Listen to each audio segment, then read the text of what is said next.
How you settled in, enjoying things here? Yeah, good, all good. So far so good, isn't it? Yeah, how about the international break? Were you all gutted that that came when it did? Not really, because we played Aberdeen twice in 3 days, so it's tough on it. Like getting your body right. It's like that every week in England, but when you haven't played for so long, like I haven't, you have them 2 games in quick succession. You've got to grind the Partick game out, and then we have the rest. So back 100% fit, recharge your batteries. So how did you spend the international break here? Did you get a bit of time off? Yeah, well, my missus came up for the Aberdeen games, and then we trained 3 days after that, and then obviously played Partick. She went home, and then I had 2 more days, and then I went home and just spent time with her and the little man. Really, just chilled. It was good. Nice that the clubs are giving. I know some clubs had players in right through. Yeah, it's easy to do when you're playing well low. I mean, you see how much effort we put into games as a team. We overrun teams and we're 100% for 95 minutes, so you've got to take your rest. Alright, it's all well and good training hard, but if you're not taking your rest at the same time, you're gonna blow up. Have you noticed a kind of refreshed squad this week in training? Yeah, without a doubt. The boys are just, what a game to come back to, do you know what I mean? Derby against Hamilton, so boys are flying, can't really wait.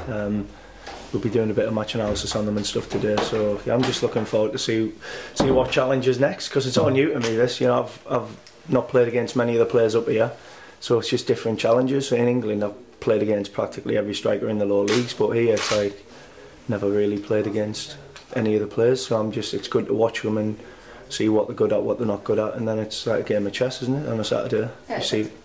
I was just going to say, it is a derby on Saturday. What have you been told about Hamilton, what their pitch is like? Yeah, I went to the Rangers Hamilton game on the Friday. Just to basically see both teams really, because we played them both. But yeah, it looked weird. I mean, it was a 4-1 game, but you could see the surface wasn't helping either team. You think Hamilton would sort of have a little edge factor with the fact that they play on that every other week. But I don't know whether it was a bad game for them or what, but it just looked like both teams went out the races, and obviously Rangers won 4-1, but still it wasn't a great game. You fancy your chances.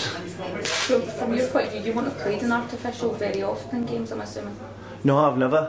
I don't think there's any in England.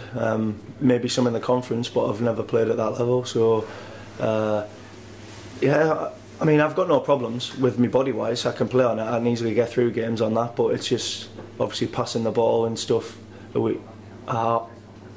It's not so much taking risks, but you can't really do things that you would do on a normal pitch in the wrong areas. So, you know, I'm just have to play your way into the game and see how the first 20 goes.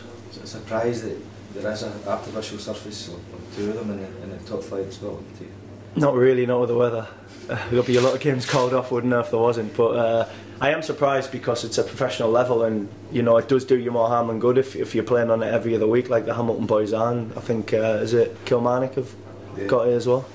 So yeah, it does do your body more harm than good, because I have trained on it throughout the weeks in England when the weather's been bad. We've had to train on that type of stuff, but it's not great for your body.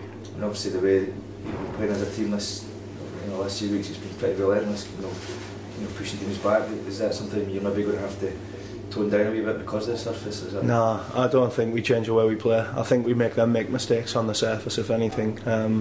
You know, you can tell we've got an identity as a team. Obviously, we're not getting carried away. We're not reaching our full potential. There's still a lot more to come from us as a team, but we're still getting the job done. Teams, I don't really read papers much, but people say, oh, Partick weren't at the races, Kilmarnock weren't at the races, you know, Aberdeen weren't quite at the races. It's not them not being at the races, it's us making them look average with what we do. But I still think there's a lot more to come from us. On a personal level, it couldn't have gone much better with you with the 2 goals and the game, as well as a few clean sheets as well. Yeah, well, I just take every game at a time. That's gone now for me. I just want to win on Saturday. I want to make sure I'm in the team against Rangers. If I can get a job done Saturday, the boys get a job done Saturday, I keep a clean sheet, which is most importantly. Whatever happens after that happens. You surprised a few folk with your pirouette, Cruyff turn as well in the last game. Where's that come from a centre half? I sent myself for a sandwich doing that, but no, do you know what? It was one of them things where if you're going to try something, you try it in the opposition box. So ball landed, I had a little look over my shoulder, there was no one to cut it back to, so I just Cruyffed it to give myself a bit of time and try to square it a calmer cue. But to be fair to the keeper, he read it and we ended up scoring from it in the end. But It'd have been better if Carl had tapped it in. So I'd have got the assist. What the guys been saying to you about it? I had a bit of banter after the game, but like I say, it's gone now. It's a type of mentality we've got in the dressing room. You know, you celebrate for 10 minutes after a game, but then back to business. You know, back to work, back to the next game, and that'll be the same until the end of the season. What's your experience being at derbies down in? I've had good experiences. A lot of good results with Plymouth against Exeter. That was a good derby. I've played in a few, to be fair. Hartley, Carlisle was quite intense. Stevenage, Peterborough, that was okay away, especially away at Peterborough.